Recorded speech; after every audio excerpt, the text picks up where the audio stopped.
Good morning. I'm Brian Reagan. This is Tyler Kelly. And we greet you on this Saturday. We're going to be in chapters 7 and 8 in Exodus, and I'm going to hit a few points. We start with the first plague, which is the rivers turning to blood. Tyler, go on ahead and read verse 20 and 21 of chapter 7. Okay.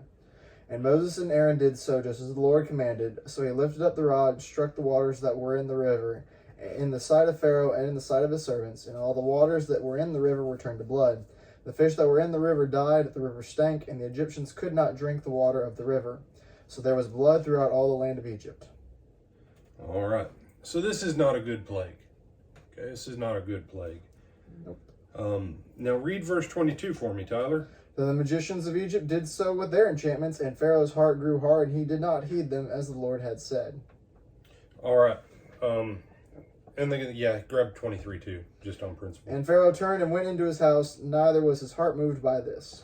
All right. So, if Pharaoh wants to show something, notice how he's playing catch up every time. And he's able to go, see, my guys can do this too. Well, no, if your guys are really any good, have them undo what Aaron just did. But this is the second time now that they've copycatted Aaron and Moses. The first time didn't bother anybody. Now it affects people's lives. The whole nation smells bad. It's messing with people's hydration and food supply, all kinds of stuff. And Pharaoh's solution is, copy them. All right. So then we go to the next one. All right. And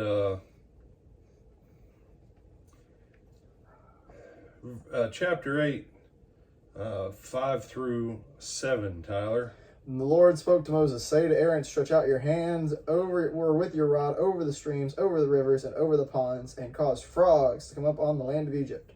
So Aaron stretched out his hand over the waters of Egypt, and the frogs came up and covered the land of Egypt. And the magicians did so with their enchantments and brought up frogs on the land of Egypt. All right.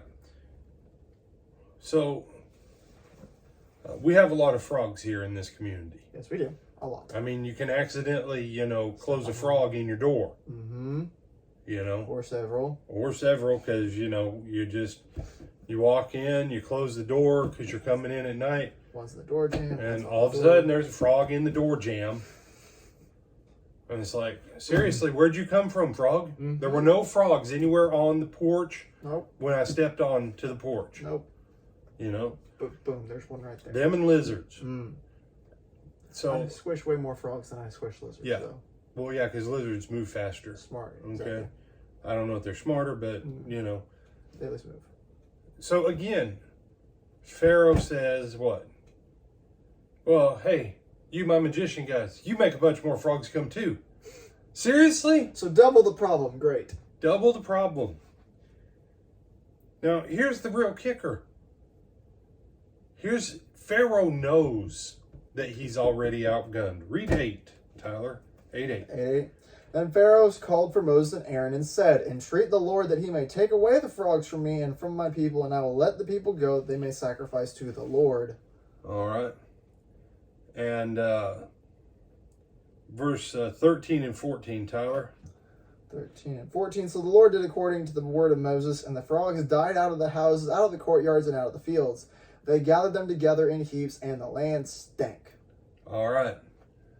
But who does Pharaoh say entreat to take it away? Entreat the Lord your God. Or did he say the Lord your God? But he just says entreat the Lord. Yeah.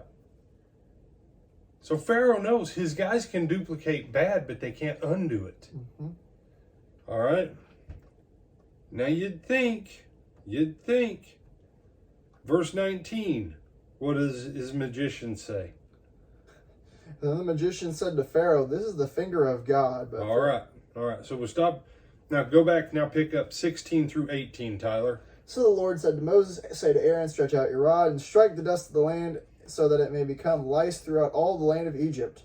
And they did so, for Aaron stretched out his hand with his rod and struck the dust of the earth, and it became a lice on man and beast. All the dust of the land became lice throughout all the land Egypt.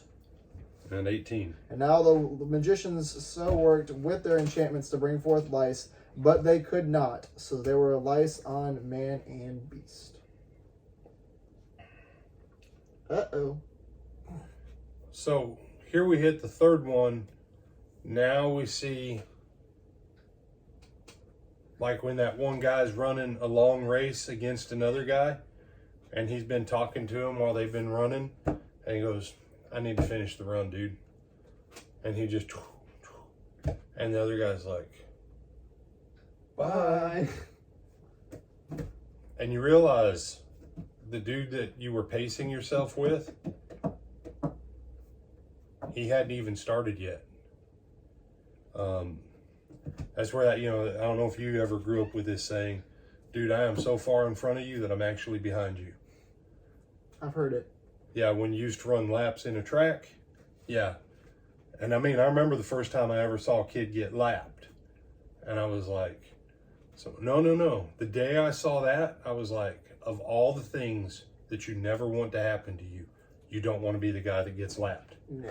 Never. And it was a track meet I was at. I took third. So it's an actually professional one, or at least whatever you want to call it, actual high school meet. It's not just like goofing around, running around. PE or whatever. I was in third. I came in third place. I felt so bad for that kid. Because you lapped him? Almost. He crossed finish line like 15 yards ahead of me. So the first and second lap him, or Oh yeah. Okay. Yeah. When the second dude lapped him, it's like, oh well, now this is just insult to injury. Mm-hmm. But he's stripping it out. But then look at 22 and 23, Tyler. Oh, and in that day I will set apart the land of Goshen in which my people dwell, that no swarms of flies shall be there, in order that you may know that I am the Lord in the midst of the land. I will make a difference between my people and your people. Tomorrow this sign shall be. All right. And like Tyler read, the magicians came and said, Pharaoh, seriously, this is the finger of a god. Not one of our gods. Not one of our gods. Yeah, this is like one of those real powerful ones. Let him go, dude. And the Lord now moves to that next stage. I'm going to make a difference. At the borderline of Goshen, every plague will stop.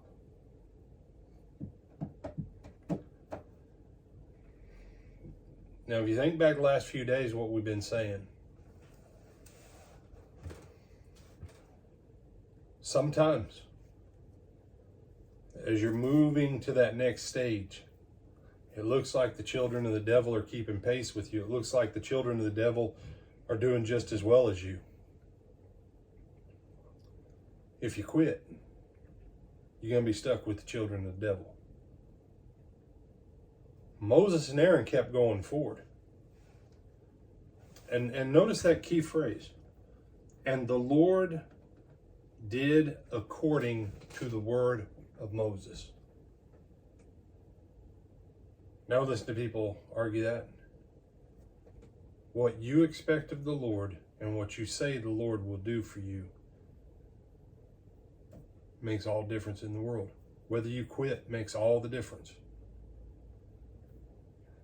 And if you get suckered in and you go, oh, this ain't working, God must not be here. I love when people are like, if the blessing of God's with it, everything will go smooth. This was definitely the blessing of God. But God had some things to prove and demonstrate about himself so that his children would know who he was, so that going forward, they'd be able to be blessed abundantly. And they didn't learn a single lesson, I don't think. But he makes a difference on his people.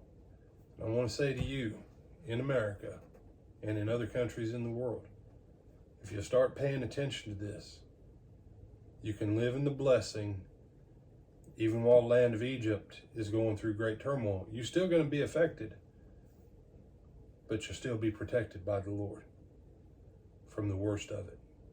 Other thoughts, my brother? No, sir. All right, then. With that, when do we hope to see them again, Tyler? We hope to see them this Sunday at 9:30 for our Bible class and 10:30 for our morning worship at the Lake Butler Church of Christ in Lake Butler, Florida, both either in person or on our live stream. All right. See you tomorrow.